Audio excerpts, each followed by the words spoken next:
हात धुन्छौ र साबुन पानीले धुन्छु नि कति बेला धुन्छौ र छिनछिनमै धुन्छु नि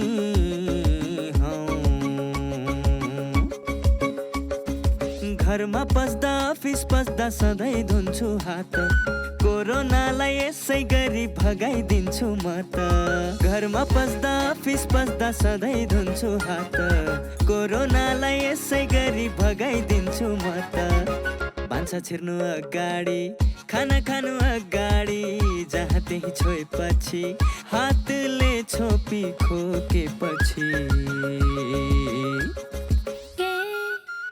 हात धुन्छौ र साबुन पानीले धुन्छु नि कति बेला धुन्छौ र छिनछिनमै धुन्छु नि कोरोनाबाट बच्ने 3 उपायहरू। व्यक्ति व्यक्ति बीच 2 मिटर टाढा बस्ने, घरबाट बाहिर निस्कँदा मास्क लगाउने र बेला बेलामा साबुन पानीले मिच्ची 20 सेकेन्डसम्म हात धुने। कोरोनाबाट आफू पनि बचौँ र अरूलाई पनि बचाउँ। दर्शकवृन्द नमस्कार। कार्यक्रम स्वस्थ जीवनको आजको श्रृङ्खलामा यहाँलाई हार्दिक स्वागत छ। कार्यक्रम लिएर हामी हरेक दिन उपस्थित हुने गर्छौँ एनटिभी प्लस, एनटिभी कोहलपुर अनि एनटिभी टहरीमा, तर फरक समयमा। नेपाल सरकार स्वास्थ्य तथा जनसङ्ख्या मन्त्रालय, राष्ट्रिय स्वास्थ्य शिक्षा सूचना तथा सञ्चार केन्द्र र नेपाल टेलिभिजन बीचको सहकार्यमा निर्माण एवं प्रसारण हुने गर्छ यो कार्यक्रम। कार्यक्रमका विषयवस्तु स्वास्थ्यसँग सम्बन्धित हुनेछन्, तर यहाँहरूकै प्रश्नका आधारमा, जिज्ञासाका आधारमा हामी ती विषयवस्तु छनौट गर्ने गर्छौँ अनि विज्ञहरू पनि छनौट गर्ने गर्छौँ। त्यसैले हामी विभिन्न विज्ञहरूसँग कुराकानी गरेर, बहस गरेर, छलफल गरेर अनि अहिले भइरहेका गतिविधिहरूको बारेमा अध्ययन विश्लेषण गरेर कार्यक्रमका सामग्री तयार पार्ने गर्छौँ। पछिल्लो समयमा हामीले समृद्धिका कुरा गरिरहेका छौँ, विकासका कुरा गरिरहेका छौँ। त्यसका लागि केही आधारभूत कुराहरू आवश्यक हुन्छन् भनेर विज्ञहरूले भन्दै आएका छन्। त्यो प्रमाणित पनि भएको छ। तीमध्ये एउटा स्वास्थ्य पनि हो। हरेक नागरिक स्वस्थ नभएसम्म त्यो देशको समृद्धि सम्भव छैन। त्यसैले पनि स्वास्थ्य अत्यन्तै संवेदनशील हुनाले नेपाल सरकारले पनि स्वास्थ्यको क्षेत्रमा निकै धेरै लगानी गर्दै आएको छ, निकै धेरै पहल गर्दै आएको छ। फेरि अहिले कोरोना भाइरसको यो समयमा यो अत्यावश्यक कुरा पनि हो। त्यसैले पनि हामीले यो कार्यक्रम सुरुवात गरेका हौँ। आज पनि हामी कार्यक्रममा यस्तै केही सामग्री प्रस्तुत गर्दैछौँ। आउनुहोस् ती सामग्रीतिर प्रवेश गरौँ। दर्शकवृन्द, लामो समयको प्रतीक्षापछि अन्ततः नेपालमा पनि कोरोना भाइरस विरुद्धको भ्याक्सिन आइसकेको छ र भोलिदेखि भ्याक्सिन लगाउने काम सुरुवात गरिँदैछ, अर्थात् खोप अभियान सुरु हुँदैछ। भोलि 10 बजे सम्माननीय प्रधानमन्त्री केपी शर्मा ओलीले यसको सुरुवात गर्दै हुनुहुन्छ। अहिले 4,30,000 मानिसमा कोरोना भाइरस विरुद्धको खोप लगाउने तयारी भइरहेको छ। त्यसैगरी आउँदो 18 गते भित्रमा देशभरिका 300वटा खोप केन्द्रहरूबाट खोप अभियान सञ्चालन गर्ने लक्ष्य राखिएको छ। त्यो अनुसार तयारी पनि गरिएको छ। यस विषयमा एउटा विशेष रिपोर्ट आज हामी प्रस्तुत गर्नेछौँ। दर्शकवृन्द, कार्यक्रममा आज हामीले समेट्ने अर्को विषय भने रिङ्गटा रहनेछ। रिङ्गटा यसो हेर्दाखेरि हामीलाई सामान्य लाग्छ रिङ्गटा लाग्नु भनेको, तर त्यसका पनि धेरै कारण हुन सक्छन्। त्यसले धेरै असर पुर्याइरहेको हुनसक्छ, अर्थात् अरू धेरै रोग लागेपछि अरू धेरै कारणले रिङ्गटा लागिरहेको हुनसक्छ। मानिसलाई रिङ्गटा के कारणले लाग्छ त? यसका अरू असरहरू के हुन सक्छन्? यो विषयमा आज हामीले एउटा संवाद गरेका छौँ, त्यही नै प्रस्तुत गर्दैछौँ। एकजना विज्ञसँग हामीले कुराकानी गरेका छौँ। दर्शकवृन्द, हामीले कार्यक्रममा प्रस्तुत गरिरहेका छोटा सामाजिक सन्देशहरू आज पनि प्रस्तुत गर्नेछौँ, जुन फरक प्रकृतिका हुनेछन्। केही साङ्गीतिक हुनेछन्, केही भने अरू प्रकृतिका हुनेछन्। त्यसको क्रम पनि आज जारी रहनेछ र हामीले पछिल्लो समयमा जीवनशैलीको विषयमा धेरै जानकारी प्रदान गर्दै आएका छौँ। स्वस्थ जीवनशैली अत्यन्तै महत्त्वपूर्ण छ भन्ने कुरा विज्ञहरूले भनेपछि कसरी जीवनशैलीलाई स्वस्थ बनाउने, हामीले हाम्रो खानपान, शारीरिक व्यायाम आदि कसरी गर्ने भन्ने विषय पनि जान्नु आवश्यक छ भनेर हामीले यो क्रमलाई बढी प्राथमिकताका साथ प्रस्तुत गर्ने गरेका हौँ। यहाँहरूका नि प्रश्नहरू त्यस्तै आइरहेका छन्। त्यसले गर्दा आज पनि हामी त्यो क्रमलाई जोड्दैछौँ, अर्थात् आज पनि हामीसँग यसरी फरक खालका विभिन्न सामग्रीहरू रहेका छन्। आउनु सुरुवातमा भने खोप सम्बन्धी यो एउटा विशेष रिपोर्ट हेरौँ।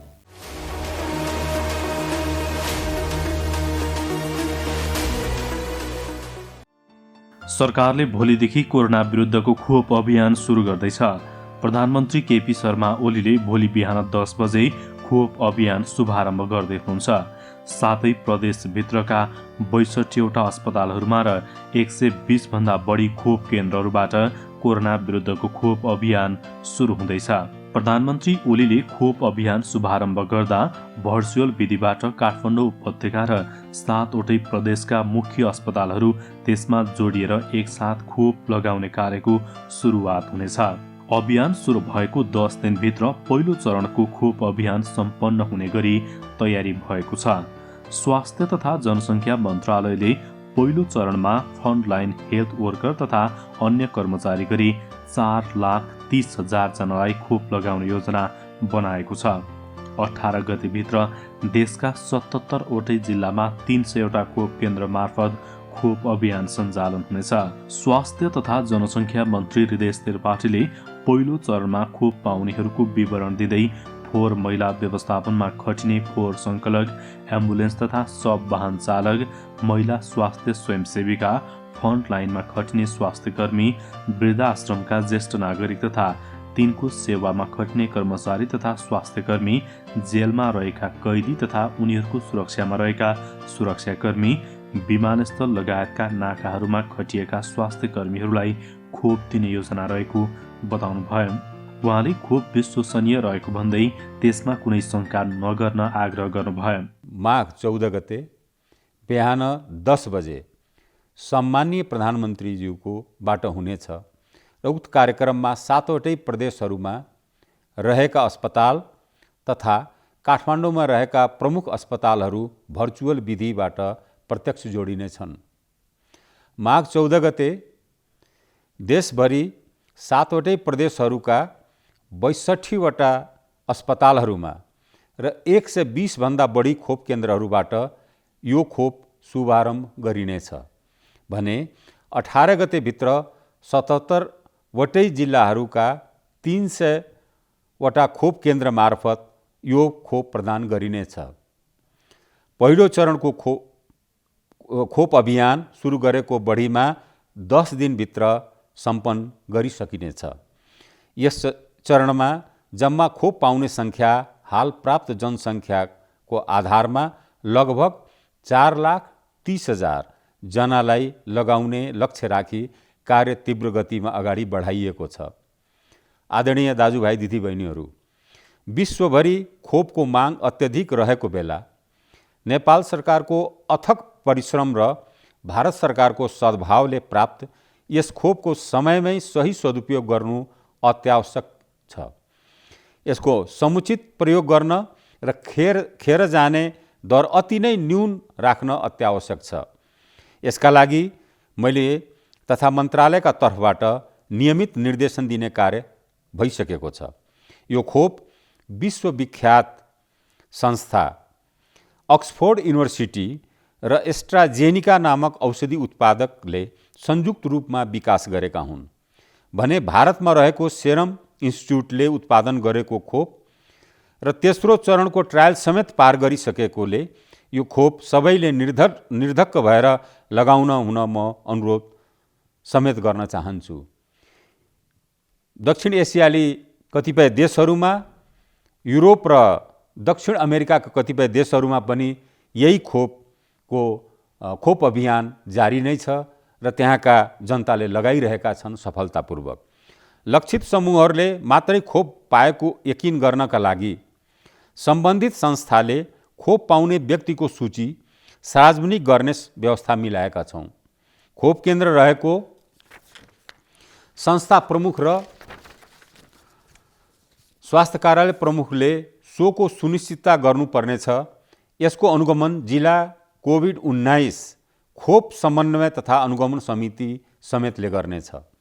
यस चरणमा सबै खोप केन्द्रहरू र अस्पतालहरूमा हुने भएकोले कुनै अवाञ्छित घटना व्यवस्थापन गर्न सहज हुने देखिन्छ र यस चरणको सफल कार्यान्वयनले दोस्रो तेस्रो चरणको खोप कार्यक्रमलाई समेत मद्दत पुग्ने आशा लिएको छु।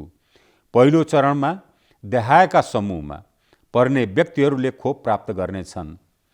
फोहोर मैला व्यवस्थापनमा खटिने फोहोर सङ्कलक तथा चालकहरू, एम्बुलेन्स तथा सवाहन चालक तथा सहचालकहरू, प्रत्यक्ष उपचार सेवा दिने वा खोप व्यवस्थापनमा खटिने स्वास्थ्य कर्मीहरू, खोप केन्द्रमा खटिने सुरक्षाकर्मी तथा स्वयंसेवकहरू, शव व्यवस्थापनमा प्रत्यक्ष खटिने व्यक्तिहरू, महिला स्वास्थ्य स्वयंसेवक तथा सेविकाहरू, अन्तर्राष्ट्रिय प्रवेश बिन्दुमा कार्यरत स्वास्थ्य कर्मी तथा अन्य कर्मचारीहरू, वृद्धाश्रममा रहेका व्यक्ति, हेरचाह तथा व्यवस्थापनमा खटिने कर्मचारीहरू तथा जेलमा रहेका कैदी तथा सुरक्षाकर्मीहरू। आदरणीय दाजुभाइ तथा दिदीबहिनीहरू, आउँदो दिनमा खोप अभियानको निरन्तरता रहनेछ।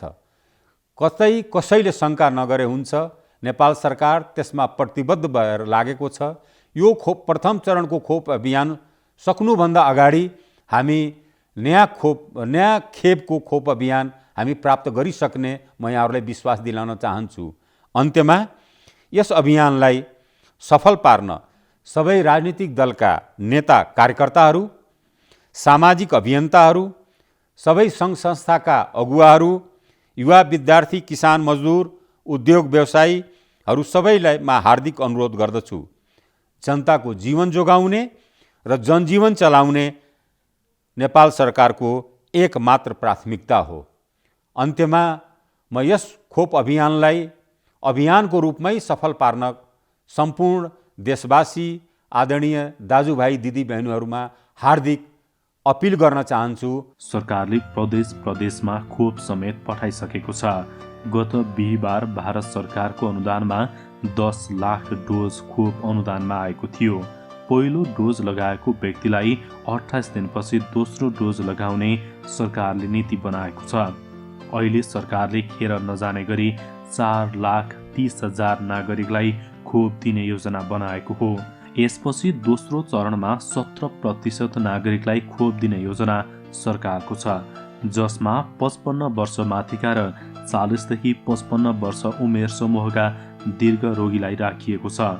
त्यस्तै विदेशबाट फर्किएर आएका दीर्घ रोगीहरूलाई पनि 17% भित्र समेटिएको छ।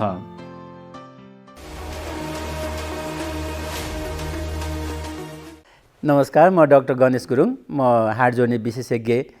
म के भन्छ भने अब हामीसँग चाहिँ उमेर अनुसार हार्ट जोड्नेको समस्याहरू चाहिँ हुनसक्छ। मैले अघि नै भने बच्चाहरूलाई चाहिँ जङ्क फुडहरू नखान दिनुहोस्। धेरै हाम्रो बच्चाहरू जङ्क फुड खान चाहिँ आजकल धेरै नै छन्। तिनले गएर अल्टिमेटली उसको हार्ट जोड्नेमा चाहिँ असर गर्न सक्छ र स्पेसली हार्ट कमजोरहरू हुनसक्छ, मसलहरू कमजोर हुनसक्छ र भोलि गएर त्योभन्दा पनि गएर उसको पछिलाई त्यसले असर गर्न सक्छ। र अर्को कुरा, बच्चाहरूलाई ओभर फिडिङ पनि नगरिदिनुहोस्, किनभने ओभर फिडिङ हुन साथै उनीहरूलाई चाहिँ ओबिसिटी हुनसक्छ। अहिले हाम्रो देशमा पनि यो बच्चाहरूको ओबिसिटी, जुन किसिमको मोटापनको चाहिँ अवस्था धेरै आइरहेको छ, त्यो हुनलाई चाहिँ हामीले रोक्नु पर्छ। त्यसले पनि अल्टिमेटली गएर चाहिँ हार्ट जोड्नेलाई असर गर्न सक्छ। र अर्को कुरा चाहिँ अब धेरै चिसोमा बस्ने घुम्नेहरू पनि तपाईँहरूले आफ्नो जिउलाई तन्दुरुस्त बनाएर राख्नु पर्यो। खानेकुरोमा तपाईँहरूले सागसब्जीहरू प्रशस्त मात्रामा खानुहोस्, गेडागुडी खानुहोस्, हाई प्रोटिन खाना खानुहोस् र रोटीहरू खानुहोस्। हाई प्रोटिन भनेर तपाईँले मासु नै खानुपर्छ भने धेरै जरुरी छैन। गेडागुडीहरू प्रशस्त मात्रामा खानुहोस्, रेगुलर एक्सर्साइजहरू गर्नुहोस्। मुटुलाई मात्रै होइन, हार्ट जोड्नेलाई त्यसले धेरै नै ठुलो असर गर्न सक्छ, धेरै राम्रो गर्छ। त्यस कारणले म के भन्छु भने हाम्रो विशेष गरेर हाम्रो बुढाबुढीहरूमा ढाँडको चाहिँ समस्याहरू हुन्छन्, यङ एजमा पनि ढाँडको समस्याहरू हुन्छन्। त्यो समस्याहरूलाई समाधान गर्न तपाईँहरूले आफ्नो समस्यालाई स्पेसली बच्चाहरूमा ढाँडको समस्या भयो भने तुरुन्तै डाक्टरहरूलाई चाहिँ सल्लाह दिनुहोस्। यङ एजमा पनि ढाँडको समस्या छ भने तपाईँले तुरुन्तै डाक्टरहरूलाई सल्लाह लिनुहोस्। र बुढाबुढीमा चाहिँ हाम्रो यो डिजेनेरेटिभ प्रोसेस जुन के भनौँ न, हार्ट जोड्ने खिने कारणले चाहिँ बढी ढाँड दुख्ने हुनाले तपाईँले साधारण मेडिकेसनबाट, साधारण उपचारबाट भएन भने सम्बन्धित विशेषज्ञलाई तपाईँले गएर चाहिँ सेवा लिनुपर्ने हुनसक्छ। अर्को कुरा चाहिँ अब उमेरको कारणले हाम्रो ढाँडहरू मुखको मुभमेन्ट कम हुने, ढाँड बेसी दुख्ने, खुट्टातिर चाहिँ झमझम भने अथवा चाहिँ हात खुट्टामा झमझम हुने र टाउकोमा चाहिँ ढाँड दुख्ने समस्या भयो भने चाहिँ तुरुन्तै तपाईँहरूले चाहिँ सम्बन्धित हाड जोड्ने डाक्टरहरूलाई चाहिँ तपाईँले सहयोग लिनुपर्ने जरुरी हुन्छ, किनभने त्यो बेलामा गएर नसाहरूलाई च्यापेको अवस्था हुनसक्छ। भित्रको हाम्रो स्पाइनल क्यानल भन्छ त्यो चाहिँ त्यसको चाहिँ साँघुरोपन भएर नसालाई च्यापेको अवस्था हुनसक्छ। त्यसले गर्दा भोलि गएर पर्मानेन्ट नसालाई असर गरेर दुख्ने अवस्था के अरे पर्मानेन्टली न्युरोलोजी डेफिसिट हुनसक्ने अवस्था हुने हुनाले तपाईँले त्यसको जरुरी हुन्छ। त्यस कारणले त्यस्तो बेलामा तपाईँले चाहिँ तुरुन्तै गएर चाहिँ सेवा लिनु सल्लाह लिनु चाहिँ जरुरी हुनसक्छ हैन। र अर्को कुरा चाहिँ के छ भने कुनै पनि दुखाइ हाड जोड्नेमा कुनै पनि दुखाइ साधारण औषधिबाट तपाईँले दुखाइ कम भएन भने रिलेन्टलेसली दुखिराख्यो भने चाहिँ तुरुन्तै सम्बन्धित उसलाई चाहिँ गएर चिकित्सकहरूलाई चाहिँ चिकित्सक भन्नाले स्पेसली अर्थोपेडिक सर्जनलाई चाहिँ गएर तपाईँले चाहिँ सहयोग लिनुपर्छ, किनभने त्यसमा धेरै कारणले दुख्नेको थुप्रै कारणमध्येको त्यो डेन्जर कारण अरू भनौँ नि कुनै खतरनाक कारणहरू पनि हुनसक्छ। त्यस्तो जस्तो भनौँ त्यसमा ट्युमरहरू हुनसक्छ अथवा त्यसमा चाहिँ अरू कारण पनि भएन हुनाले त्यसको कुरालाई चाहिँ तपाईँले गर्नु पर्यो। र अर्को कुरा स्पोर्ट्स इन्जुरीहरूमा हामी धेरै कुराहरू स्पोर्ट्स इन्जुरीमा छ। स्पोर्ट्समा गर्दाखेरि कुनै पनि एक्सर्साइज गर्दा स्पोर्ट्समा जाँदाखेरि चाहिँ तपाईँले वार्मअप राम्ररी वार्मअप गरेर मात्रै आफ्नो चाहिँ स्पोर्ट्सहरू अथवा चाहिँ एक्सर्साइजहरू गर्नुहोस्। बिना वार्मअप हेभी एक्सर्साइज गर्दाखेरि पनि भोलि गएर त्यसको नसाहरू लिगामेन्ट्सहरूमा अथवा मसलहरूमा चाहिँ त्यसको स्ट्रेन हुने हुनाले त्यसले गएर पर्मानेन्ट तपाईँहरूले दुःख दिने हुनसक्छ। र अनएकस्टम एक्सर्साइजहरू तपाईँले नगरिदिनुहोस्। म चाहिँ त्यो भन्छु एक्सर्साइज गर्दा पनि अनएकस्टम भनेको मतलब गरेको बेलामा बेसरी गर्ने नगरेको बेलामा नगर्ने अथवा बेसरी गरेकै गर्ने खालको पनि हुँदैन। बिस्तारै ग्रेजुअली बढाउँदै लाने गर्ने खालको गर्नुपर्छ। त्यही भन्न चाहन्छु। र बच्चाहरूको जुन पुल एल्बोको कुरा छ जन कि हात बच्चाहरूलाई तान्दाखेरि खुसुक यहाँको चाहिँ हड्डी खुस्केर बच्चाहरू हात चलाउने बच्चाहरू रोएर दुःख दिने हुन्छन्, हातको चाहिँ हड्डी त्यहाँको जोड्नी खुस्किने हुन्छ। त्यसमा पनि तपाईँहरूले बच्चालाई विशेष गरी बोक्दाखेरि चाहिँ यसमा उसको चाहिँ शरीरमा समातेर उचाल्ने र उचाल्दाखेरि पनि त्यस्तो किसिमको गर्ने र हातमा समातेर यसरी उचाल्ने हाम्रो टिपिकल नेपाली उखानमा भने मामा घर देखाउने भनेर हातमा उचाल्ने चलन छ। त्यस्तो किसिमको कुराहरू चाहिँ नगरिदिनुहोस्। यही कुरा भन्न चाहन्छु। काकी कता हिँड्नु भएको? रुगा खोकी लागेर सन्चो नभएको धेरै भयो, औषधि लिन हिँडेँ कि म त। हो म पनि अस्ति बिरामी हुँदा एन्टिबायोटिक औषधि किनेर खाकी थिएँ। मसँग बाँकी छ त्यही खाँदा भइहाल्छ नि, किन जानु पर्यो र? हिँड्नुहोस् मसँग औषधि लिएर जानु होला। ल जाऊ। कहाँ जाने कुरा हुँदैछ? बहिनीकोमा एन्टिबायोटिक रहेछ, त्यही लिन जरा लाकी। कहाँ त्यसरी एन्टिबायोटिक खानुहुन्छ त? स्वास्थ्य कर्मीको सिफारिस बिना मैले छोरीलाई एन्टिबायोटिक औषधि खुवाउँदा रोग बल्झेर छोरीले कति धेरै दुःख पाए। तुरुन्त स्वास्थ्य कर्मी कहाँ गएर जचाएर मात्र औषधि खानुहोस्। तपाईँ यहाँ आएर धेरै राम्रो गर्नुभयो। एन्टिबायोटिक औषधिको दुरुपयोगले बारम्बार रोग बल्झिएर निको हुन गाह्रो हुन्छ र हामी सबैलाई जोखिममा पारेको छ। त्यसैले सधैँ स्वास्थ्य कर्मीको सिफारिसमा मात्र एन्टिबायोटिक औषधि पुरा मात्रामा र पुरा अवधि सेवन गर्ने गरौँ। सम्पूर्ण जति पनि हेरिरहनु भएको छ दर्शकहरूलाई उहाँले मैले के अनुरोध गरेँ भने यदि तपाईँ अस्पताल जानुहुन्छ, यदि डेन्टल हस्पिटल जानुहुन्छ या अन्य हस्पिटल जानुहुन्छ, यदि जाँदाखेरि नर्मली 2-3वटा कुरा यदि नर्मली अहिले चाहिँ नर्मली कस्तो छ भने जाने बित्तिकै कुनै पनि व्यक्तिको चाहिँ एक त टेम्परेचर टेस्ट गरिन्छ, टेम्परेचर हेर्ने चलन छ। तर डेन्टल हस्पिटलमा चाहिँ अलिकति फरक। डेन्टल हस्पिटल चाहिँ नर्मली तपाईँले मुखलाई कुल्ला गर्ने र तपाईँले टेम्परेचर त टेस्ट गर्छन् नै, टेम्परेचर पनि टेस्ट गर्ने, त्यस पछाडि आएर मुख कुल्ला गर्ने। मुख कुल्ला गरिसकेपछि मैले भने कम्तीमा तपाईँ नर्मली पनि 5 चोटि, तर अस्पताल पस्नुभन्दा अगाडि तपाईँले 5 चोटि कुल्ला गर्ने। मजाले कुल्ला गरेर तपाईँ नर्मली तपाईँ भित्र जानुहुन्छ। तपाईँले मास्कलाई युज गर्दा हुन्छ, किनभने त्यहाँ कुनै पनि वेटिङमा पनि मान्छे हुन सक्छन्, कोही हुन सक्छन्। तपाईँ नर्मली त्यसबाट पनि तपाईँलाई प्रब्लम हुनसक्छ। त्यसैले आफ्नो मास्कलाई तपाईँ प्रयोग गर्ने। र डक्टरले पनि के गर्नुपर्दछ त भन्दाखेरि तपाईँ पेसेन्टलाई उपचार गर्दाखेरि कम्तीमा मास्कलाई लगाउने र फेस सिल्डलाई लगाउने, जसले गर्दाखेरि डक्टर पनि प्रोटेक्टेड हुन सक्यो र पेसेन्ट पनि प्रोटेक्टेड भयो। किनभने उसले डक्टर्सलाई भएको प्रब्लम पनि पेसेन्टका नजाने भयो र पेसेन्टको प्रब्लम पनि डक्टरले फेस सिल्ड अथवा मास्क लगाएको छ भने ती प्रब्लमहरू चाहिँ उसमा डाक्टरमा पनि नजाने भयो। त्यस कारणले दुईटै हिसाबले सेफ हुनसक्छ। त्यसैले डाक्टरले मास्क र फेस सिल्ड लाउन आवश्यक हुन्छ भने पेसेन्टले कम्तीमा डेन्टल उपचार गर्न जाँदाखेरि कम्तीमा डाक्टरका जानुभन्दा अगाडि कम्तीमा 5 चोटि कुल्ला गरेर जानुपर्छ। दर्शकवृन्द, कार्यक्रममा एकैछिन रिङ्गटा सम्बन्धी प्रसङ्ग उठाउँ। रिङ्गटा लाग्नु भनेको हामीलाई सामान्य लाग्छ। नेपालमा 10% मानिसहरू रिङ्गटा लाग्ने समस्याबाट पीडित छन्। त्यसका कारण विभिन्न हुन सक्छन्। जथाभावी औषधि खानाले पनि रिङ्गटा लाग्ने गर्छ भनेर विज्ञहरूले भनिरहेका छन् र रिङ्गटा लाग्ने कारणहरूमध्ये 80% कारण चाहिँ कानको समस्या हो भन्ने गर्छन् विज्ञहरू। खासमा के हो त यो? त्यसो भए हामीले त्यसलाई कसरी निवारण गर्ने, त्यसबाट कसरी बच्ने, यो विषयमा विस्तृत जानकारी प्रदान गर्न हामीले आज एकजना विज्ञसँग संवाद गरेका छौँ। आउनुहोस् एकैछिन हेरौँ यो स्वास्थ्य संवाद।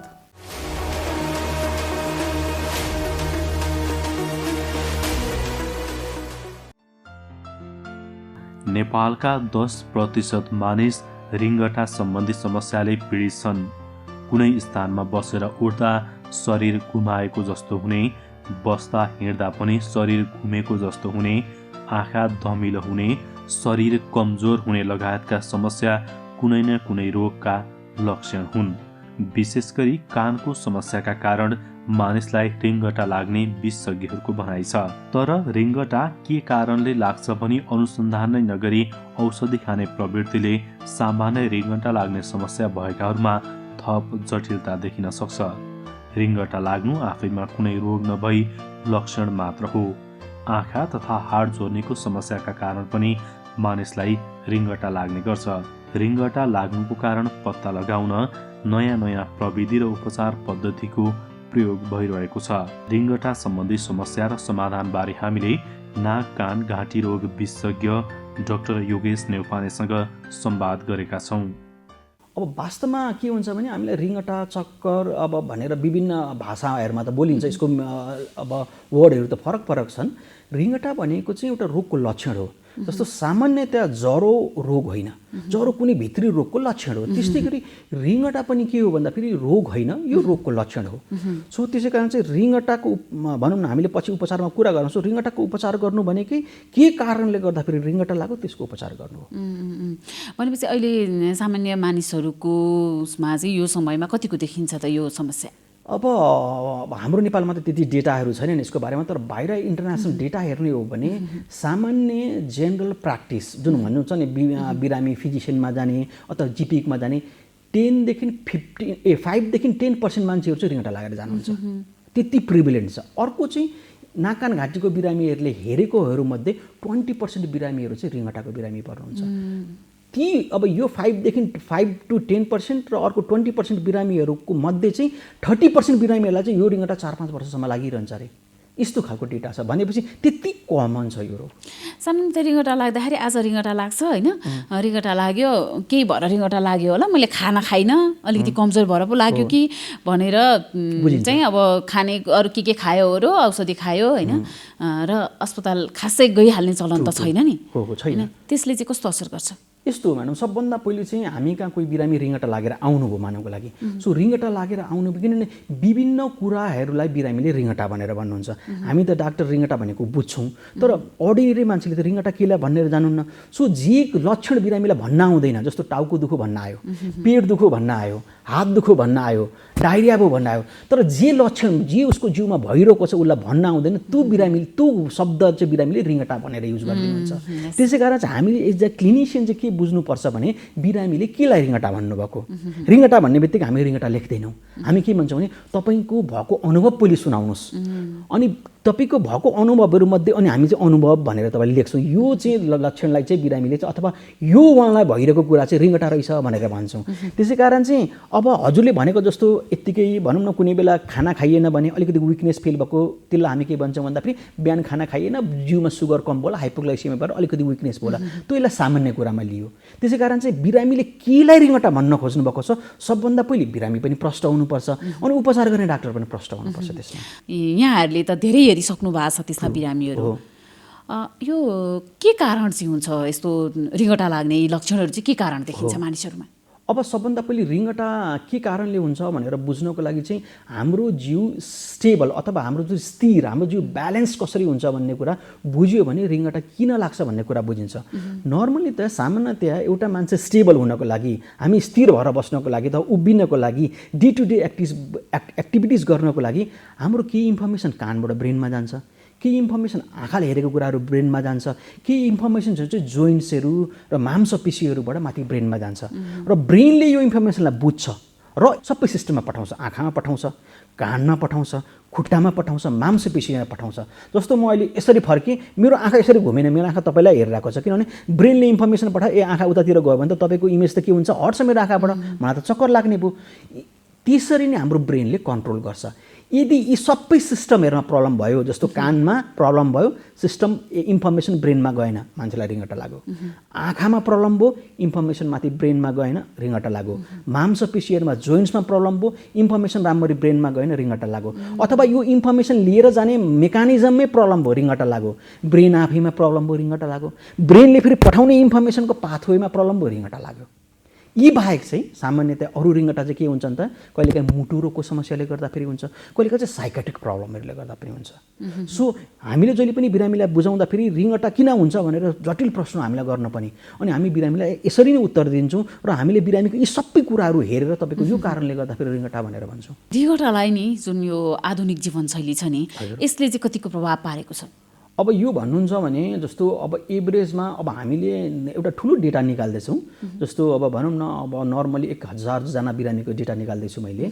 अब 1000जना बिरामीको डेटामध्ये अब जुन सबै कुरा इन्फर्मेसन राखिएको डेटामा चाहिँ हामीले के पायौँ भने लगभग 40% जति बिरामी चाहिँ एउटा भेस्टिबुलर माइग्रेन भनेर रोगले पीडित हुनुभएको छ। हामीले टाउको दुख्ने माइग्रेन भनेर तपाईँलाई सुनेको छ, तर रिङ्गटा लाग्ने माइग्रेन भनेर सुनेको छैन। सो अब मान्छेले तपाईँलाई माइग्रेन भयो भनेर भन्यो भने हाँस्छ, डाक्टर साहब टाउको दुखेको छैन, के माइग्रेन भयो भनेर भन्नुहुन्छ, तर रिङ्गटा लाग्ने माइग्रेन छुट्टै हुन्छ। यसको एक नम्बर कज भनेको आधुनिक लाइफस्टाइल हो। जस्तो हामी के गर्छौँ त, बिहानदेखि उठेदेखि मोबाइल फोन हेर्न सुरु गर्छौँ। बिहान उठेर टोयलेटबाट मोबाइल फोन तपाईँ सुरु हुन्छ, टोयलेटबाट मोबाइल फोनबाट जब बेडमा सुतिन्छ, बेडमा पल्टेपछि पनि गुड नाइट मोबाइल फोनबाट हुन्छ, अफिसमा मोबाइल फोन हुन्छ, कम्युनिकेसन काम सबै मोबाइलमा हुन्छ, स्क्रिन कन्ट्याक्ट टाइम यति बेसी हुन्छ। अर्को चाहिँ अफिसमा गयो, केमा काम गरौँ, कम्प्युटरमा काम गरौँ, त्यसले पनि स्क्रिन कन्ट्याक्ट टाइम एकदम बढाउँछ। अर्को चाहिँ स्ट्रेस। अब स्ट्रेस भनेर हामीले बिरामीलाई सोध्छ, तपाईँलाई केही स्ट्रेस छ भनेर सोध्छौँ, बिरामी डाक्टर साहब मलाई त केही चिन्ता छैन भन्छ। स्ट्रेस भनेको चिन्ता मात्रै होइन, हाम्रो बडीले जेलाई कोप गर्न सक्दैन। जस्तो फिमेलको महिनावारी पनि स्ट्रेस हो, किनभने उसमा हर्मोनल चेन्ज भइरहेको छ, यसले पनि रिङ्गटा इन्ड्युस गर्न सक्छ, भेस्टिबुलर माइग्रेन। अब हजुरको एक्जाम आइरहेको छ, राम्ररी कोप अप गर्न सकेको छैन, द्याट इज अल्सो स्ट्रेस। अफिसको के छ, टार्गेट तपाईँलाई दिएको छ, यति टार्गेट गर्नु, त्यो मिट गर्न सकिरहेको छैन, त्यो पनि स्ट्रेस। बच्चाको घरमा आएर होमवर्क टाइममा गराउन सकिरहेको छैन, त्यो पनि स्ट्रेस। यी सबैले भेस्टिबुलर माइग्रेन ट्रिगर गर्छ। अर्को चाहिँ हाम्रो के छ, जीवनशैली।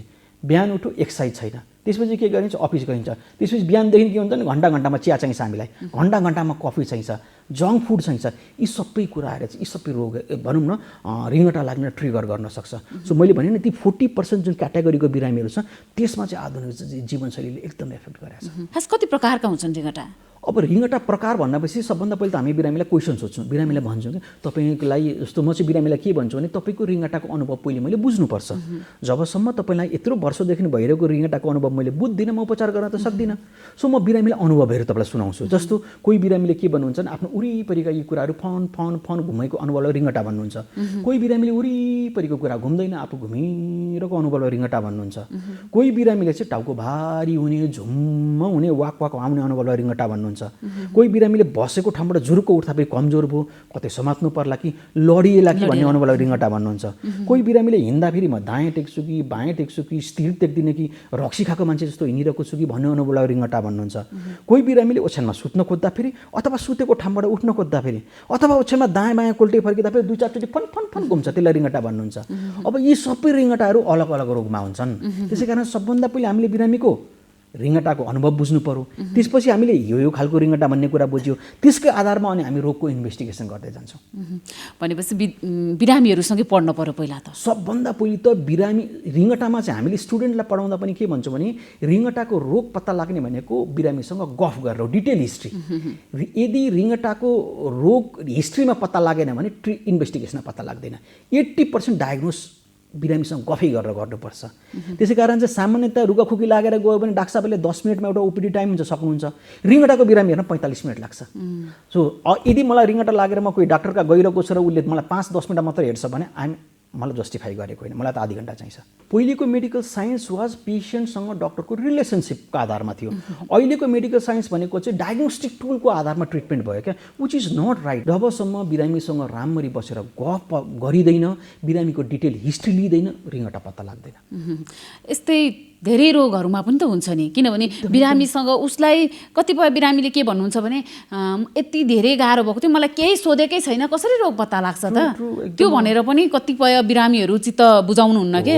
हामीले अहिलेको जमानामा प्रब्लम के भने काउन्सिलिङ जुन अबको मेडिकल साइन्सले 1 नम्बर ट्रिटमेन्टमा राख्छ काउन्सिलिङलाई। काउन्सिलिङ अब बिरामीले के सोध्छ भन्दाखेरि डक्टरले लेखिदिने पूर्जामा गोटी मात्रै औषधि भनेर उपचार भनेर सम्झिन्छ। औषधि खाने कम, काउन्सिलिङ ज्यादा भनेर भन्छु।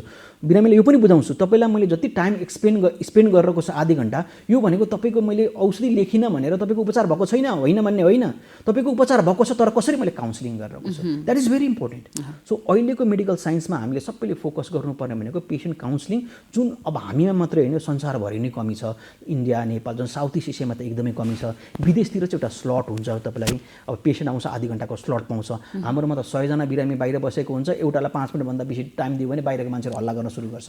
त्यो पनि प्रब्लम छ हाम्रोमा। डाक्टर साहब, हामीले लक्षणका कुराहरू गऱ्यौँ, जुन रिङ्गटा लाग्दा कस्ता कस्ता लक्षणहरू हुन्छन् भनेर, र लक्षणको आधारमा गरिने उपचार त एक प्रकारको भइहाल्यो होइन। त्यो बाहेक हामीले रिङ्गटा लाग्दा कस्ता कस्ता जाँचहरू गर्नुपर्ने हुन्छ? अब बेसिकल्ली अब प्रायः जसो के हुन्छ भने बिरामी आउँदाखेरि, जस्तो हामी कहाँ आउँदाखेरि सबैजनालाई हेरिसकेको हुन्छ बिरामी। अब प्रायः जसो अब सबै टेस्टहरू तपाईँलाई भइसकेको हुन्छ। जस्तो सिटी स्क्यान भइसकेको हुन्छ, एमआरआई भइसकेको हुन्छ, इसिजी भइसकेको हुन्छ, इको भइसकेको हुन्छ, अनि त्यसपछि ब्लड टेस्टहरू सबै भइसकेको हुन्छ, नभएको केही पनि टेस्ट हुँदैन। भनेपछि जस्तो रिङ्गटा लाग्छ नि मानिसलाई, रिङ्गटा लाग्दाखेरि चाहिँ अब कुन ठाउँमा जाने भन्ने नि थाहा हुँदैन कि मानिसहरूलाई। रिङ्गटा लाग्दाखेरि चाहिँ हामीले के सोचिन्छ भन्दाखेरि मलाई रिङ्गटा लाग्ने बित्तिकै मेरो ब्रेनमा असर गर्यो कि मेरो मुटुमा असर गर्यो कि, त्यसै कारण चाहिँ सबभन्दा पहिले यतातिर कुदौँ भन्ने हुन्छ। तर संसारभरिको स्ट्याटिक्स हेर्नै हो भने रिङ्गटाको 1 नम्बरको कारण भनेको कानैले गर्दाखेरि हो, यो ब्रेन र मुटुले गर्दाखेरि हुँदैन। जुन अघि मैले हजुरलाई रिङ्गटाका अनुभवहरू तपाईँलाई सुनाएँ नि, यी अनुभवहरूमध्ये जति पनि अनुभवहरू सुनाएँ, यो प्रायः जसो 90% अनुभवहरू चाहिँ कानको कारणले गर्दाखेरि हुन्छ। त्यो 1% मात्रै जुन अनुभव, 10% मात्रै जुन अनुभवहरू छन् यो ब्रेनले र मुटुले गर्दाखेरि हुन्छन्। उनीहरूले गर्दा नहुने भन्ने होइन, तर 100 जना बिरामीलाई उभ्याउने हो भने 80 जना बिरामीलाई चाहिँ कानको कारणले गर्दाखेरि रिङ्गटा लाग्छ। केही समस्या आयो, त्यस्तो समस्या भयो भने चाहिँ पहिला ENT-लाई देखाउन अनिवार्य होइन। पहिले त गाह्रो भएको बेला त इमर्जेन्सीमै कुद्नुपर्छ, किनभने बिरामीलाई त रिङ्गटा लागेपछि त रिङ्गटा जानु र भुइँचालो जानु उस्तै हो भनेर भन्छु क्या म। किनभने रिङ्गटा लाग्छ, वाक हुन्छ, उल्टी हुन्छ, कहिलेकाहीँ कतिजना बिरामीले तिनीहरू पिसाब गर्नुहुन्छ, दिशा गर्नुहुन्छ। सो यो त टेरर हुन्छ। त्यो टेरर भएको बेला त म्यानेजमेन्ट गर्ने भनेको इमर्जेन्सी नै हो। भनेपछि इमर्जेन्सीमा गइसकेपछि इमर्जेन्सीले त गाइड गर्नुहुन्छ। इमर्जेन्सीबाट चाहिँ कसरी गाइड गरिदिनुहुन्छ, त्यहाँ जाने बित्तिकै पनि अब ब्रेनको कारणले गर्दाखेरि भएको कि भने एउटा तपाईँ सिटी स्क्यान गर्ने तपाईँ चलन छ, मुटुको कारणले गर्दाखेरि भएको भन्दाखेरि इसिजी, कार्डियक इक्जाम्सहरू इको गर्ने चलन छ। त्यो स्क्रिन आउट भए पछाडि चाहिँ अनि त्यस पछाडि चाहिँ ENT-मा आउने तपाईँ चलन छ। यो चाहिँ युजुअल प्र्याक्टिस यस्तो हो, तर यसरी प्र्याक्टिस भएको भेटिँदैन। एकदम धेरै गाह्रो भयो भने त मान्छे इमर्जेन्सीमा जान्छन् नि होइन, नभए त थोरै समस्या हुँदा त कहाँ जाने भन्दाखेरि त्यही नै हो। यो रिङ्गटाको साइन्स नि ले राम्ररी काम गर्न थालेको जम्मा 10-15-20 वर्ष मात्रै भएको छ। अरू फिल्डमा मेडिकल साइन्सले उन्नति गरेको 200-300 वर्ष भइसक्यो, तर रिङ्गटाको साइन्समा भर्खर 15-20 वर्ष भएको छ क्या। सो यो कन्फ्युजन संसारभरि नै छ, हाम्रोमा मात्रै होइन। कस्तो खालको कन्फ्युजन छ भने अब मैले अघि भने नि रिङ्गटाका विभिन्न कारणहरू हुन्छन्, हामीलाई स्कुलमा मेडिकल स्कुलमा यी सबै कारणहरू भनेर बुझाइएको हुन्छ। अनि इमर्जेन्सीबाट बिरामी के गर्छ, एउटा विभागमा जान्छ, मानेको लागि न्युरोलोजीमा गयो, न्युरोलोजीबाट के गरिन्छ अनि हाम्रो जाँचहरू सबै गरिन्छ। तपाईँलाई त तपाईँ न्युरोको तर्फबाट ठिक हुनुहुन्छ, तपाईँ नाक कान घाँटीमा जानुहोस् भनेर पठाइन्छ। नाक कान घाँटीले पनि आफ्नो टेस्टहरू गर्नुहुन्छ, तपाईँ सबै ठिक हुनुहुन्छ, तपाईँ अब अर्थोपेडिक्सका जानुहोस् भनेर पठाउनुहुन्छ। अर्थोपेडिक्सले पनि मेरो तर्फबाट सबै ठिक छ मैले जाँचिसकेँ, तपाईँ अब मुटु रोगका जानुहोस् भनेर भन्नुहुन्छ। मुटु रोगको पनि सबै जाँच्नुहुन्छ, अब तपाईँ कहाँ जाने भन्दाखेरि चाहिँ यताउति गर्दा फेरि लास्टमा साइकेट्रिकमा पुग्नुहुन्छ। सो बिरामी त घुमेको गर्नुहुन्छ। सो यो संसारभरि नै के प्रब्लम छ भने एउटै ठाउँमा बसेर रिङ्गटाको बिरामीलाई हेरिँदैन, रिफर गरिन्छ क्या। सो अब यस्तो खालको प्र्याक्टिस हुनु पर्यो कि एज अ होल रिङ्गटाको बिरामीलाई चाहिँ एउटा टिमवर्क भएर हेर्नु पर्यो। यो प्र्याक्टिस सुरु गर्नुपर्छ रिङ्गटामा। भनेपछि एउटा छुट्टै टिम नै चाहियो। टिम नै भयो भने त अनि बिरामीले अनि घुम्नु परेन, त्यतिकै चक्कर लागेन नि, फेरि चक्कर लागेन। सबै रिपोर्ट चाहिँ नर्मल छ। बिरामीले हामी कहाँ भन्दा त्यो हुन्छ, डाक्टर साहब मैले नगरेको टेस्ट के छ त्यो मलाई गराइदिनुहोस् न, सबै मेरो रिङ्गट टेस्ट चाहिँ ठिक छ, म ठिक छैन भनेपछि त अब हामीले टेस्ट ठिक छ कि छैन भनेर हेर्ने त होइन, हामी त बिरामी पो ठिक छ कि छैन भनेर हेर्नु पर्यो। सो बिरामी ठिक नभएपछि त बिरामीलाई त इभ्यालुएट त गर्नु पर्यो। कहिलेकाहीँ मैले एक्लै हेर्दा नहोला, अर्कोले एक्लै हेर्दा त्यो यसमा पनि टिमवर्क चाहिन्छ। सो बिरामीलाई अलग अलग डाक्टरका पठाउने होइन कि बिरामीले एकै ठाउँमा बसेर हेर्नुपर्छ। यो प्र्याक्टिस डेभलप गर्नुपर्छ। हामीले यसैको लागि लबिङ गरिरहेको छौँ अहिले। भनेपछि हामी अर्को कुरा पनि यहीँ जोडिरहेका थियौँ, जाँचको कुरामा। डाक्टर साहब जस्तो के जाँच गर्ने भन्ने कुरामा हजुरले सबै जाँच गरिसकेको हुन्छ हो। अब गर्नुपर्ने चाहिँ के हुन्छ भने, जस्तो म चाहिँ के भन्छु भने बिरामीसँग राम्ररी गफ गर्यो भने 80% बिरामीले केही पनि टेस्ट गर्नु पर्दैन। 80% बिरामी, किन 80% कजको चाहिँ हामी त्यत्तिकै थाहा पाउँछौँ बिरामीसँग गफै गरेर। अनि सिम्पल हामी चाहिँ के गर्छौँ, क्लिनिकल एक्जामिनेसन भनेर भन्छौँ। बाँकी हामीलाई क्लिनिकल एक्जामिनेसन भनेको चाहिँ बिरामीलाई जाँचेर, जस्तो बिरामीलाई हामी विभिन्न अब तपाईँलाई रिङ्गटाको जाँचहरू गर्छौँ, त्यो इन्भेस्टिगेसन होइन है, फेरि बिरामीलाई क्लिनिकली डाक्टरले जाँच्ने यी सबै कुराहरू गर्छौँ, जसलाई चाहिँ अर्को 15-20 मिनट लाग्छ। सो यो 15-20 मिनट टेस्ट गरेपछि प्रायः 80% मान्छेको 80 to 85% मान्छेको रिङ्गटा पत्ता लाग्छ र उनीहरूलाई ती सामान्य ट्रिटमेन्ट गरेर ठिक भएर जानुहुन्छ। बाँकी जुन 10-15% को क्याटेगोरी छ उहाँहरूमा इन्भेस्टिगेसन गर्नुपर्छ। दुई कारणले गर्दाखेरि इन्भेस्टिगेसन गर्नुपर्छ। एउटा चाहिँ अरू कुनै कारण हो कि होइन भने रुल आउट गर्नको लागि, जस्तो सिटी स्क्यान गरिन्छ, एमआरआई गरिन्छ। त्यो चाहिँ किन भन्दाखेरि कतिजना बिरामी आउनुहुन्छ, डाक्टर साहब मैले त सिटी गरेँ, एमआरआई गरिसकेँ, यसमा त केही पनि छैन। म बिरामीलाई के बुझाउँछु भने सिटी स्क्यान र एमआरआईले रोग पत्ता लगाउँदैन, कहिले पनि रोग पत्ता लगाउँदैन। सिटी स्क्यान र एमआरआई त भनेको फोटो हो। कुनै मान्छेको फोटो देखाएर मरेको छ कि बाँचेको छ, सास फेरेको छ कि छैन भनेर भन्न सकिन्छ? सकिँदैन। फोटोले त के भन्छ त, कपाल कसरी कोरेको छ, दाग छ कि छैन भन्छ। सो सिटी स्क्यान र एमआरआईले चाहिँ के भन्छ भने त्यहाँ ट्युमर छ कि छैन, ब्लिडिङ छ कि छैन, केही कट छ कि छैन भन्छ। तर ब्रेन कसरी काम गरिरहेको छ कहिले पनि भन्दैन। त्यसको लागि चाहिँ क्लिनिकल इभ्यालुएसन गर्नु पर्यो र अरू फिजियोलोजिकल टेस्टहरू भन्छौँ हामीहरू, जुन चाहिँ रिङ्गटासँग रिलेटेड। जस्तो अहिले हामीले बल्ल बल्ल नेपालमा भित्राएका छौँ, जसको VNG, ENG, VHIT, भ्याम्प भन्ने टेस्टहरू छ, जुन चाहिँ शिक्षण अस्पताल महाराजगञ्जमा हुन्छ। यी टेस्टहरू चाहिँ फिजियोलोजिकल टेस्टहरू जसले चाहिँ 5 देखि 10% मान्छेमा क्याचअप गर्न हेल्प गर्छ त्यो डायग्नोसिसहरू।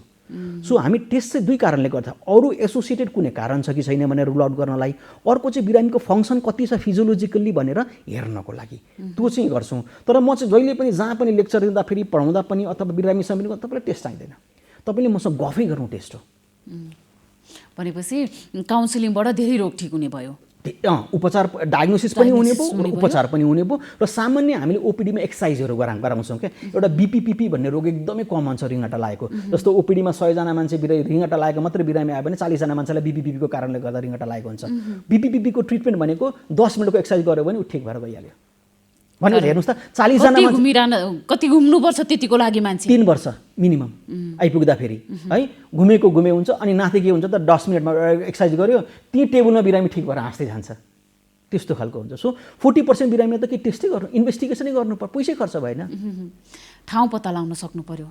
कतिपय मानिसहरूलाई त यसको उपचार कहाँ हुन्छ भनेर पनि थाहा छैन, त्यत्तिकै अल्मलिरहनु भएको छ। घुमेले भन्यो नि, घुमिरहनु भएको छ, घुमे यो डक्टरका ठिक हुन्छ कि त्यो डक्टरका ठिक हुन्छ। हामी चाहिँ अर्को के भन्छ भने डक्टर सपिङ के, जस्तो लुगा कहाँ राम्रो पाइन्छ भने हामीले सपिङ गरे जस्तै डक्टर कुन ठिक होला कुन राम्रो होला भने यसमा डक्टर सपिङ एकदमै बेसी हुन्छ। त्यो गर्दा गर्दै मानिस अझ जटिल अवस्थामा अनि मान्छे लास्टमा हामी कहाँ आउँदाखेरि डिप्रेस्ड भएर क्या, साइकोलोजिकल प्रब्लम पनि एसोसिएटेड भएर आउनुहुन्छ। भनेपछि साइकोलोजिकल प्रब्लमले पनि त त्यो रिङ्गटा लाग्ने हुन्छ, अनि यसले पनि साइकोलोजिकल प्रब्लम थप्छ। डाक्टर साहब जस्तै अब रिङ्गटा सम्बन्धी भ्रमहरू चाहिँ के छन् त? अब रिङ्गटा सम्बन्धी अब त्यो चाहिँ उपचारको कुराहरूमा कति कुराहरूमा भ्रम छ। जस्तो प्रायः जस्तो बिरामीहरू के हुन्छ भने रिङ्गटा नलाग्ने औषधि वर्षौँदेखि खाएर आइरहनु भएको हुन्छ। जस्तो म बिरामीलाई बजाउँछु, तपाईँलाई ज्वरो आयो भने, ज्वरो आइरह्यो भने 2 वर्षसम्म सिटामोल खाएर बस्नुहुन्छ? बस्नु न त। ज्वरो ठिक गर्नको लागि त ज्वरोको कारण पत्ता लगाउनु पर्यो। नै पिसाबको इन्फेक्सनले गर्दाखेरि घाँटीको इन्फेक्सन त्यो त टेस्ट गर्नु पर्यो अथवा डाक्टरले जाँच्नु पर्यो नि त। अनि सिटामोल खाएर जब 2-3 वर्ष बसिँदैन 5-6 महिना बसिँदैन भने रिङ्गटा लागेको बिरामीले पनि जहिले पनि के भनिन्छ भने कारण अब ज्वरो आयो भने पनि हामी 3-4 दिन त के गर्छौँ त सिटामोलै खाएर बस्छौँ, त्यसपछि मात्रै इन्भेस्टिगेसन गर्न जान्छौँ। त्यसै कारण चाहिँ रिङ्गटा लाग्यो भने पनि 4-5 दिनसम्म चाहिँ रिङ्गटा नलाग्ने औषधि खान मिल्छ। त्योभन्दा लामो समयसम्म चाहिँ कारण पत्ता लगाउनै पर्छ। कारण पत्ता नलागिकन कसैले तपाईँलाई रिङ्गटा नलाग्ने औषधि खान दिन्छ भने द्याट इज नट गुड। मेरो कारण पत्ता लगाइदिनुहोस् भनेर भन्नु पर्यो। यो एकदमै मिथ छ। हामी कहाँ आइरहनु भएको बिरामीहरू 2 वर्ष 3 वर्षदेखि रिङ्गटा नलाग्ने औषधि खानुहुन्छ। रिङ्गटालाई नलाग्ने औषधिले के गर्छ भने रिङ्गटा नलाग्ने औषधिले हाम्रो कानको फङ्सनलाई चाहिँ के गर्छ इनिबिट गरिदिन्छ। अब अघि मैले भने ब्यालेन्स सिस्टममा केले एक्टिभेट गर्छ त कानमा गएको इन्फर्मेसनले एउटा इन्फर्मेसन जानुपर्ने, यही इन्फर्मेसन गएन भने त बिरामीले फेरि रिङ्गटा लाग्ने भयो। भनेपछि रिङ्गटा नलाग्ने औषधि 3-4 दिनसम्म खानु ठिक, तर वर्षौँ खानु चाहिँ यसले उल्टै रिङ्गटा लगाउँछ। भनेपछि त्यो गएन झन् इन्फर्मेसन गएन, झन् रिङ्गटा लाग्यो बिरामीलाई त। सो यो मिथ एकदमै ठुलो कुरो छ।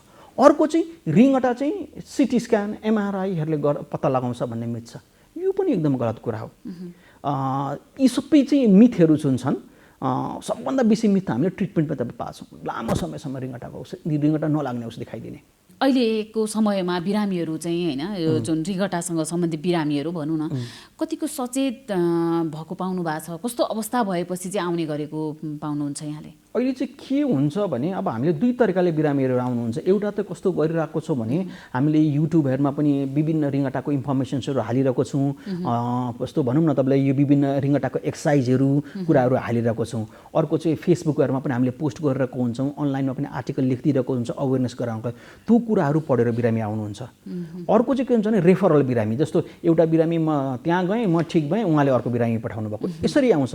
र अर्को चाहिँ हामीले चाहिँ अब यो मेडिकल फ्याटर्निटीमा पनि एजुकेसन गरिरहेको छौँ। किनभने अघि मैले भने रिङ्गटाको साइन्स भनेको त 15-20 वर्ष भर्खर यङ साइन्स हो।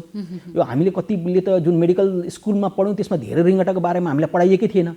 सो जबकि मैले मेडिकल स्कुलमा रिङ्गटाको बारेमा धेरै पढेको थिइनँ, मैले आफ्नो स्टुडेन्टलाई पनि मैले पढाउन सकिनँ नि त, होइन? त्यसै कारण चाहिँ अहिले हामीले फोकस के गर्दैछौँ भन्दाखेरि मेडिकल एजुकेसनमा पनि अथवा मेडिकल स्टुडेन्टहरूलाई पनि नर्सिङ फ्याकल्टीहरूलाई पनि हामीले ठाउँ ठाउँमा गएर CME गरिरहेको छौँ ताकि उहाँहरूलाई पनि अवेर होस् कि रिङ्गटा चाहिँ कसरी उपचार गरिन्छ, के इन्भेस्टिगेसन गर्न सकिन्छ। र यसमा चाहिँ हामीले बेसी फोकस गरिरहेको छौँ एजुकेसनमा। सो पेसेन्टलाई आफैले एजुकेट गरिदियो भने पनि एक किसिमको अवेरनेस आयो।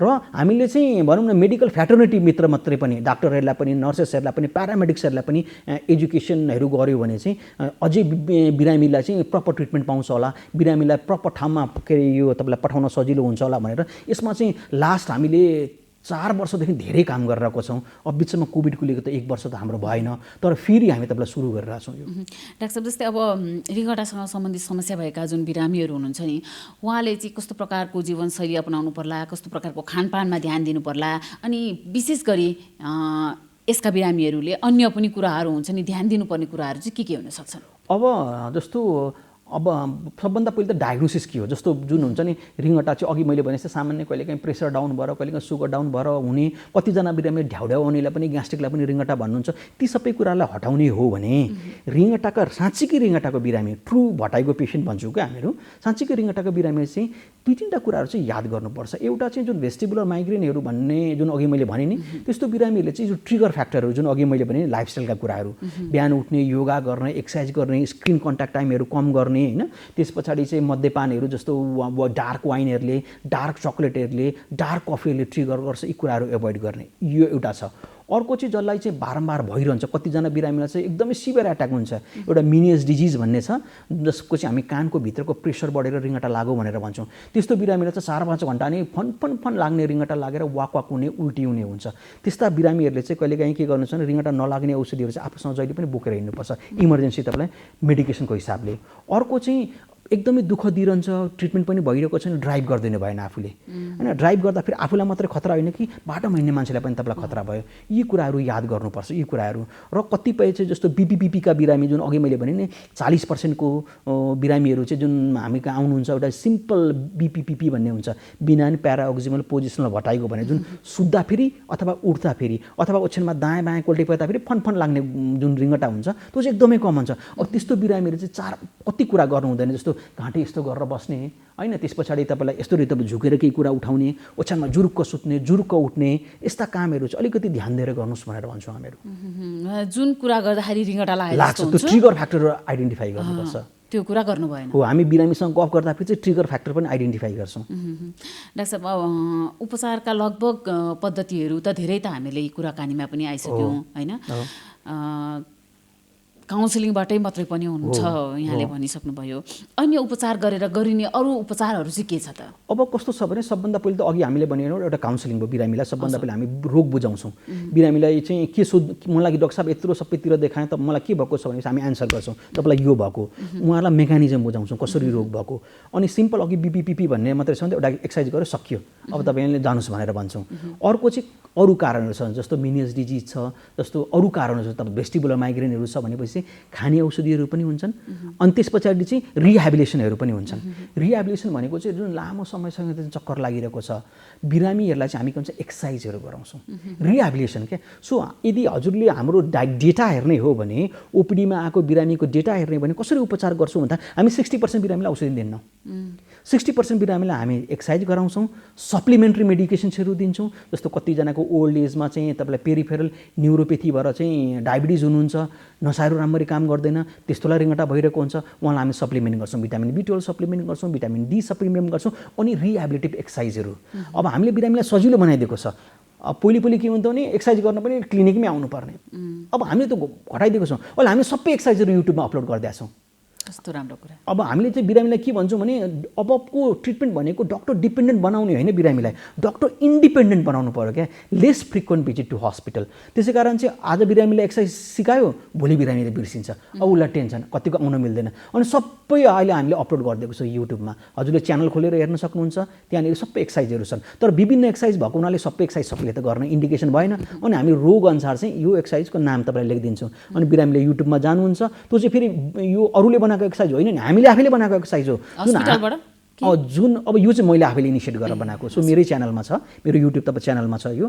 त्यो चाहिँ अब हामीले चाहिँ हाम्रो सर्कमस्टान्सेसमा के मिल्छ, अब अमेरिकामा जुन एक्सर्साइज गर्न मिलेला हाम्रोमा तपाईँलाई मिल्दैन। सो बिरामीलाई त्यो एक्सर्साइजको नाम दिएर पनि काम भएन, एक्सर्साइजको त कम्प्लायन्स हुनु पऱ्यो नि, गरिदिनु पऱ्यो नि त। मैले बिरामीलाई औषधि खानु भनेर भन्यो भने बिरामीले त औषधि खाइदिनु पऱ्यो, रन उपचार हुन्छ, रन उपचार हुन्छ। त्यसै कारण एक्सर्साइज गर मात्रै भनेर भएन, सजिलो वातावरण बनाइदिनु पऱ्यो। त्यसै कारण चाहिँ हामीले कस्तो गर्छौँ, जुन हाम्रो भनौँ न सर्कमस्टान्सेसमा मिल्ने खालको एक्सर्साइज चाहिँ बनाएर युट्युबमा राखिदिएको छ। नाक घाँटीका समस्या भएका बिरामीहरूलाई अब कोभिडको सङ्क्रमण हुने जुन लक्षणहरू हुन्छ नि, त्यो लगभग उस्तै नै देखिन्छ होइन। अहिलेका समयमा चाहिँ कस्तो खालको बिरामीहरू आउने गर्नुभएको छ?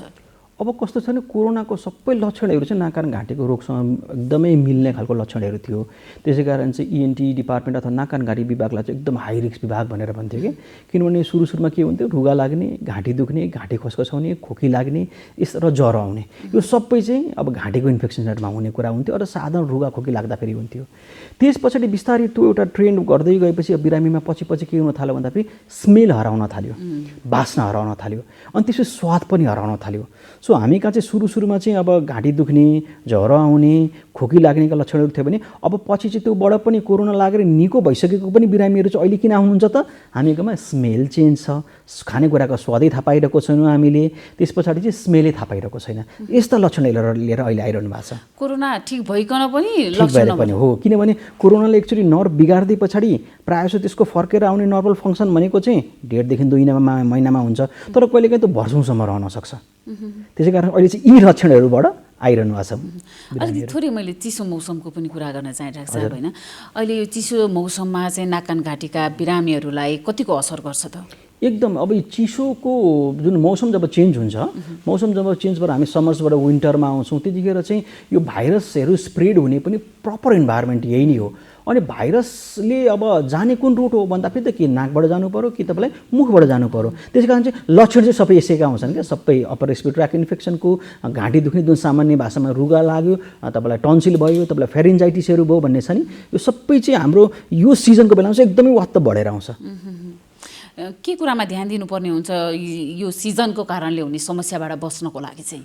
अब हामीलाई कोभिडले के सिकायो भन्दाखेरि चाहिँ मार्क्सै सिकायो र हामीले लास्ट इयरको हाम्रो डेटा हेर्ने र यो वर्षको डेटा हेर्ने हो भने हाम्रो यो वर्षको आउने बिरामीहरू एकदमै कम हुनुहुन्छ यो लक्षण लिएर। भनेपछि मास्क लगाइदियो भने चाहिँ के हुँदो रहेछ भन्दाखेरि चाहिँ यी सबै कतिपय रोगहरूबाट चाहिँ तपाईँलाई बचिँदो रहेछ। त्यसै कारण नाक कान घाँटीबाट यो के अरे क्लाइमेट चेन्ज हुँदाखेरि आउने रोगहरूलाई चाहिँ मेन प्रोटेक्टिभ मेजर अथवा प्रिभेन्टिभ मेजर भनेको मास्क हो।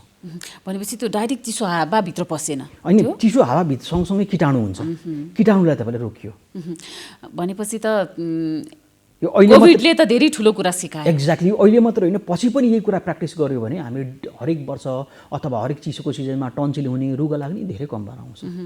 डाक्टर साहब, अब त कोभिड विरुद्धको भ्याक्सिन पनि आइसक्यो नेपालमा होइन।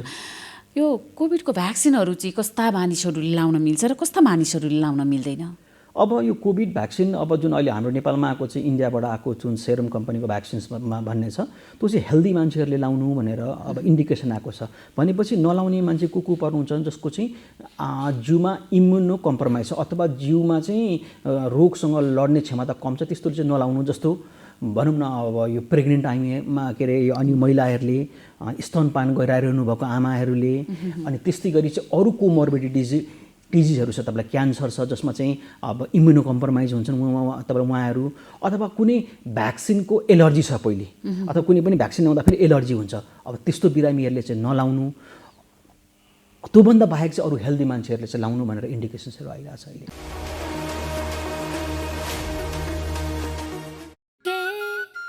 हात धुन्छौ र साबुन पानीले धुन्छु नि, कति बेला धुन्छौ र छिनछिनमै धुन्छु नि।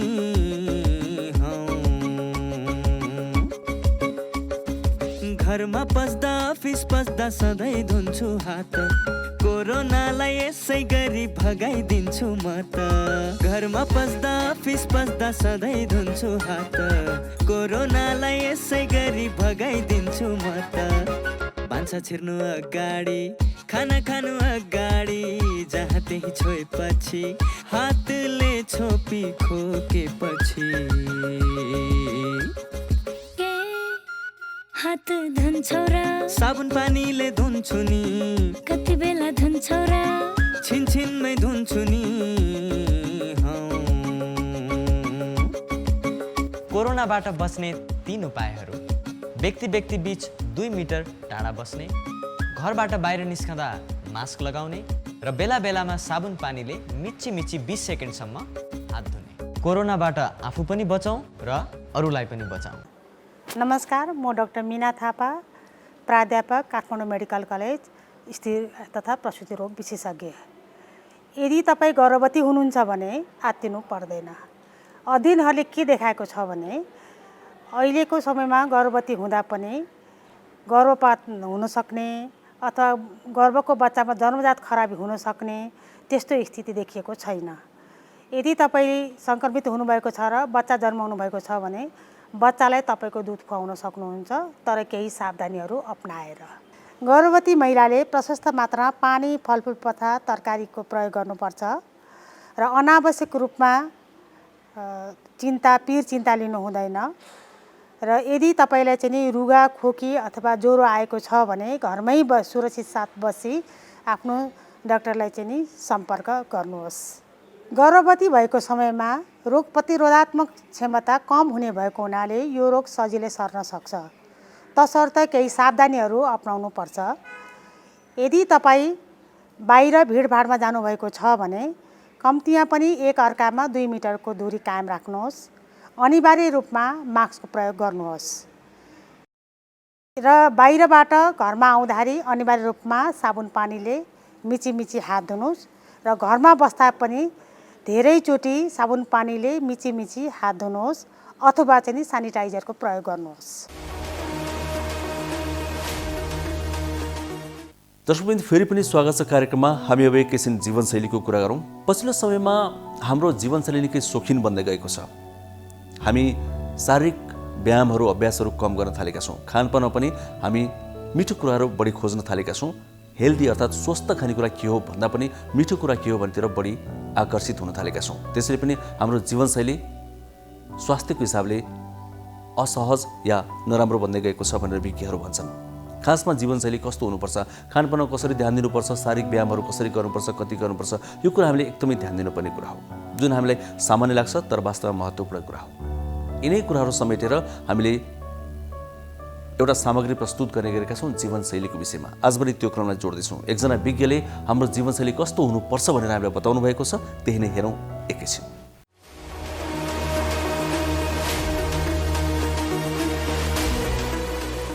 नमस्ते, म डाक्टर सुदन कर्मचारी। एउटा मानसिक स्वस्थ जीवन बिताउनलाई मानिसले गर्नुपर्ने कुराहरूमा चाहिँ तपाईँको प्रथम हामीले नित्यकर्महरू गर्छौँ बिहान उठेर, त्यो चाहिँ एउटा टाइमली हुनुपर्छ। त्यो चाहिँ कहिले बिहान, कहिले दिउँसो, कहिले बेलुका, एउटा त्यो चाहिँ त्यसको पनि चाहिँ एउटा चाहिँ स्केड्युल भयो भने चाहिँ त्यो राम्रो रहन्छ। र त्यसपछि जुन चाहिँ हामीले मर्निङ एक्सर्साइजहरू गर्न सक्छौँ, खानपिनमा ध्यान दिनुपर्ने रहन्छ। र जुन चाहिँ हाम्रो बाँकीको एउटा टाइम छ, जुन चाहिँ एउटा प्रोफेसनमा हामी जान्छौँ, त्यसमा चाहिँ एउटा मानसिक रूपमा हेल्दी रहन चाहिँ जहिले पनि अप्टिमिस्टिक रूपमा चाहिँ सोच्नुपर्छ, आशावादी भएर चाहिँ अगाडि बढ्नुपर्छ र आफ्नो गुणहरूको चाहिँ विकास गर्दै लानुपर्ने हुन्छ। स्तन क्यान्सरले ज्यानै जान सक्छ, त्यसैले लक्षण देखिएमा हेलचक्राइ नगरौँ।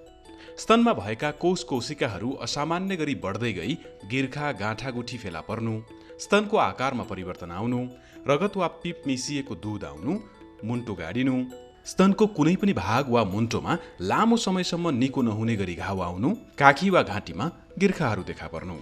स्तन क्यान्सर हुन सक्ने यी लक्षण देखिने बित्तिकै स्वास्थ्य संस्थामा गई परीक्षण गराउँ। क्यान्सर रोकथामका लागि धेरै चिल्लो वा बोसोयुक्त खानेकुराहरू नखाउँ, धुम्रपान र मद्यपान नगरौँ। नियमित शारीरिक व्यायाम गरी मोटोपना घटाउँ। बच्चालाई 2 वर्षसम्म नियमित रूपमा स्तनपान गराउँ। 30 वर्षपछि बच्चा जन्माउने वा 40 वर्ष उमेर पुगेका महिलाले अनिवार्य स्तन क्यान्सरको परीक्षण गराउँ। ख्याल राखौँ, सुरुकै अवस्था पत्ता लागेमा स्तन क्यान्सरको उपचार गरी पूर्ण रूपमा निको पार्न सकिन्छ।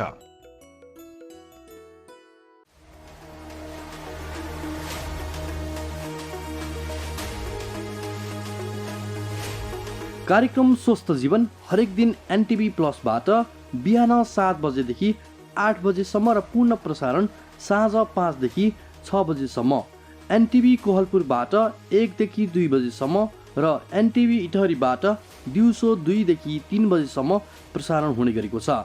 स्वास्थ्य सम्बन्धी यहाँहरूको कुनै जिज्ञासा वा समस्या भएमा हामी सम्बन्धित विज्ञहरूबाट समाधान खोजी कार्यक्रममा प्रसारण गर्नेछौँ।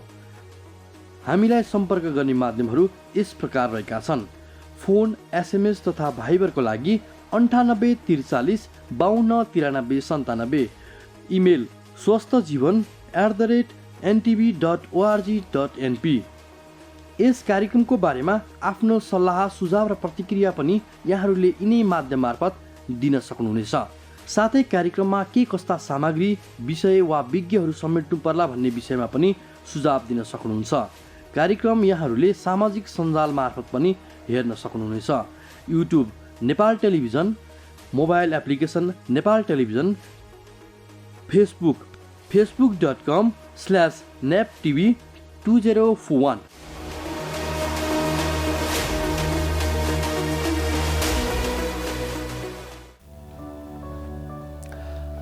दर्शकबिन, कार्यक्रमबाट अब हामीले बिदा माग्ने समय हुने आँटेको छ।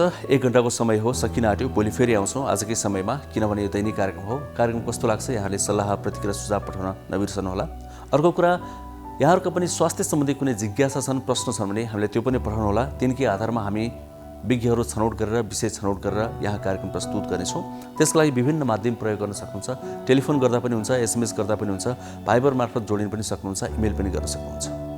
कार्यक्रम यहाँहरूले NTV plus, NTV Kohalpur, NTV Itahari बाहेक विभिन्न सामाजिक सञ्जालहरूमा पनि हेर्न सक्नुहुन्छ। युट्युबमा हेर्न सक्नुहुन्छ, नेपाल टेलिभिजनको मोबाइल एप्समा हेर्न सक्नुहुन्छ, वेबसाइटमा पनि हेर्न सक्नुहुन्छ, फेसबुक पेजमा पनि हेर्न सक्नुहुन्छ। नेपाल टेलिभिजनको फेसबुक पेज रहेको छ, जुन आधिकारिक फेसबुक पेज नेपाल टेलिभिजन नाम गरेको, त्यसमा हरेक दिन साँझ 5 देखि 6 बजीसम्म यो कार्यक्रम प्रत्यक्ष रूपमा पनि यहाँहरू हेर्न सक्नुहुन्छ। हामी फेरि पनि भन्छौँ, कोरोना विरुद्धको भ्याक्सिन त आइसकेको छ। यो लगाउने क्रम सुरु पनि अब भोलिदेखि हुँदैछ, तर पनि हेलचेक्राइ नगरौँ।